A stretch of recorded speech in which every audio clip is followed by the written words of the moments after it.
রাজ্যের প্রাক্তন মন্ত্রী অরূপ বিশ্বাসের ভাই স্বরূপ বিশ্বাসকে একাধিক অভিযোগে গ্রেফতারির পরই ক্ষোভের বিস্ফোরণ দেখা গেল। ফেডারেশনের প্রাক্তন সভাপতি স্বরূপ বিশ্বাসকে মেডিকেল করাতে নিয়ে যাওয়ার সময় থানার সামনে উত্তেজনা ছড়ালো, ধুন্ধুমার পরিস্থিতি।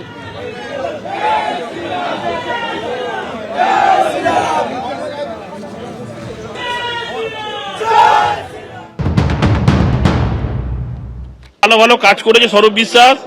আমাদের দাদা তারক ব্যানার্জি মহাশয়কে ঘরে ঢুকে মেরেছে, এত ভালো ভালো কাজ করেছে, সেই জন্য ওনার জন্য আমি গিফট নিয়ে এসেছি। ভালো টিম, নোংরা লোকের জন্য ভালো টিম, নোংরা লোক তো তার জন্য ভালো টিম এনেছি।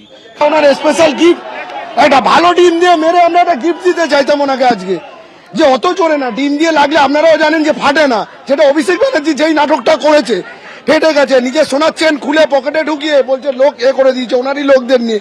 এর জন্য এনে এই ডিমটা আমরা উপরে এটা কম পড়লেও আমরা আরো বড় পেটি অলরেডি দোকানে বলা আছে, ওনাকে স্পেশাল ভাবে আমরা দিতে চাইছিলাম ডিমটা। ঠিক আছে, আমাদের এটা আজকে উদ্দেশ্য, কিন্তু আমরা লেট করে ফেললাম। ঠিক আছে, এটাই আমাদের অনেক কষ্ট লাগছে, আজকে আমরা লেট করে ফেললাম, ওনাকে দিতে পারলাম না আমরা ভালো টিমটা। নিউ আলিপুর থানার ওসি আমাদেরকে নতুন করে স্বাধীনতা দিয়েছেন, সেই কারণের জন্য উল্টা কিসের জন্য স্বরূপ বিশ্বাসকে অ্যারেস্ট করার জন্য। স্বরূপ বিশ্বাসকে দেখো এদেরকে এখানে এসে কি করছি আর কি করছি, থানাকে কিসের জন্য তুমি আনছো? আপনি ধরেছেন আমাদের স্বরূপ ধরেছেন, হ্যাঁ স্বরূপকে উনি ধরেছেন। আপনি কে? স্বরূপকে? আপনি কে?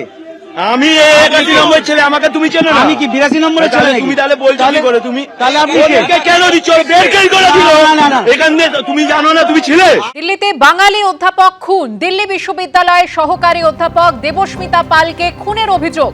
বসুন্ধরা এনক্লেভের সত্যম অ্যাপার্টমেন্ট থেকে তার রক্তাক্ত দেহ উদ্ধার হয়েছে। ঠিক কি হয়েছে জানবো, কথা বলে নেব আমাদের প্রতিনিধि उज्जवल कुमार संगे। उज्जवल जी, पुलिस ने हत्या का मामला दर्ज किया है एवं प्रारंभिक जो जांच है उसमें क्या पता चल रहा है?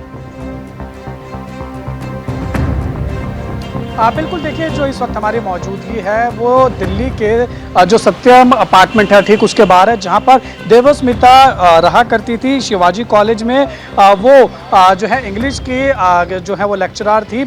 और सामने अगर आप देखेंगे तो A2 ब्लॉक है, A2 टावर है इस अपार्टमेंट का। उस A2 अपार्टमेंट के 6th फ्लोर पे 605 नंबर जो है वो उनका फ्लैट था, जहां पर वो अकेली रह रही थी। और देखिए शुरुआती जो जांच है उसके आधार पर ये पता लगा है कि देवस्मिता के जो सर पर है वो काफ़ी भारी चीज़ से वार किया गया था।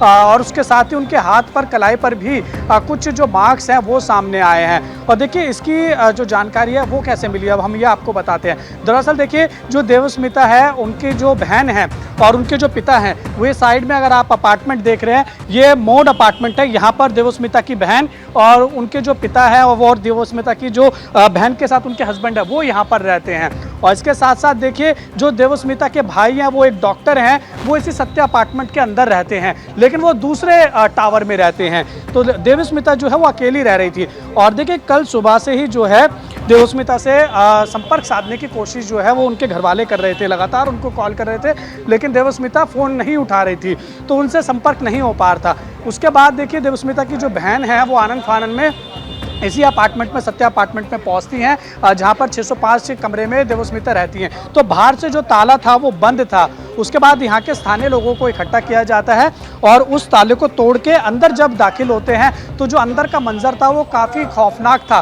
क्योंकि अंदर जो है वो देवस्मिता का शव पड़ा हुआ था और वो भी खून से लथपथ था। उसके बाद तकरीबन 2:30 बजे के आसपास दोपहर में पुलिस को कॉल किया जाता है, PCR कॉल होती है। और उसके साथ ही पुलिस के जो आला अधिकारी हैं वो आनंद फानन में यहाँ पर पहुँचते हैं, फॉरेंसिक की टीम यहाँ पर आती है और देर शाम तक जो है फॉरेंसिक की टीम उसी फ्लैट के अंदर रहती है। सारे साक्ष्य इकट्ठे किए जाते हैं और वो साक्ष्य इकट्ठा करने के बाद फॉरेंसिक टीम यहाँ से रवाना हो जाती है। लेकिन रात तकरीबन 2:30 बजे तक पुलिस जो है वो यहाँ पर रहती है और लोगों से पूछताछ करती है। फिलहाल देखिए ये जो आप CCTV कैमरे यहाँ पर देख रहे हैं एंट्रेंस पे, ये सारे CCTV कैमरों की जो फुटेजेस है वो दिल्ली पुलिस निकाल के ले जा चुकी है, उनके पास है।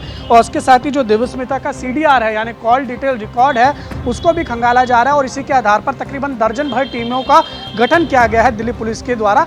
और इसको लेकर ही अब जो है वो दिल्ली पुलिस आगे की जांच में जुटी हुई है कि आखिर कौन इसके अंदर आया था अपार्टमेंट के अंदर, क्योंकि आप देखेंगे सिक्योरिटी के आप इंतजाम देखेंगे, यहाँ पर हर एक बंदे की चेकिंग की जा रही है, जो भी अंदर आ रहा है। तो ऐसे में सवाल ये उठता है, देखिए हर कोई अपने परिवार के साथ सुरक्षित रहना चाहता है, इसलिए वो एक बेहतर सोसाइटी में जाता है। लेकिन वो बेहतर सोसाइटी में इस तरीके के मर्डर हो रहे हैं, यकीनन कहीं ना कहीं सवाल या निशान जो है वो खड़ा करता है। देवस्मिता की जिस तरीके से हत्या हुई है, उसके पीछे का आखिर क्या मकसद था, किसने ये हत्या की है? पुलिस जो है वो आरोपी की तलाश में जुट चुकी है सीसीटीवी कैमरे के आधार पर, और साथ ही जो यहाँ पे लोगों से पूछताछ हुई है, और साथ ही जो देवस्मिता का CDR है यानी कॉल डिटेल रिकॉर्ड है, उसको खंगाल कर जो है वो आगे की जांच में दिल्ली पुलिस जुट चुकी है। शुक्रिया उज्जवल जी। एबीपी आनंद एगिए थाके एगिए राखे।